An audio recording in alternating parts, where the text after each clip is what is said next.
Мен үшін екінші ана. Ең алғаш қолға қалам ұстатып, кейіннен қанатымыз қатайғанда өзінің қолдауы мен сенімін білдіретін ұлы тұлғалардың бірі. Ұстаз деген ұлы тұлға. Өмірлік жол көрсетер тұлға, білім нәрінің көзі және біздің ақылшымыз. Ол мен үшін қолыма алғаш қалам ұстатқаны болып есептеледі. Ұстаз деген мен үшін тәрбиеліктің, шыдамдылықтың символы.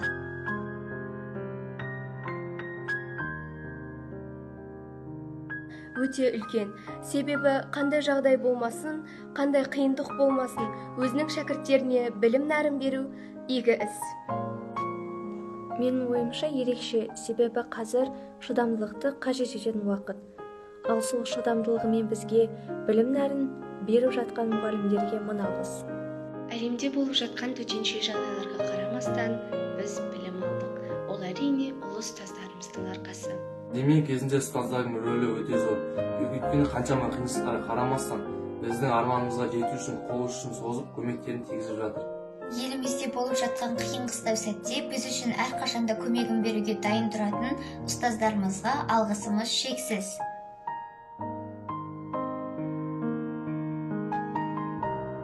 Шәкірттеріміздің құрметі мен махаббатына бөленіңіздер. Шығармашылық ізденістер, ғылыми табыстарыңыз арта берсін. Ұстаздың ұлы жемісі ол шәкірт. Болашақта тәрбиелеген шәкірттеріңіз еліміздің білімді де білікті азаматы болып өз үлесін қоса берсін. Өмірден бар түйгенін бізге аямай үйретіп жатқан ұстаздарымыздың отбасына береке, жұмыстарына сәттілік тілейміз.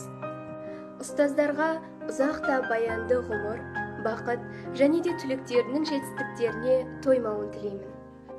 Мен барша ұстаздарға өз кәсібін шексіз сүюді тілеймін. Құрметті ұстаздар, сіздерді төл мерекелеріңіз ұстаздар күнімен шын жүректен құттықтаймын. Онымен қоса оқушыларға тек білім нәрін бермей, өмірлік мәні бар тәрбие бергендеріңіз үшін алғыс білдіремін.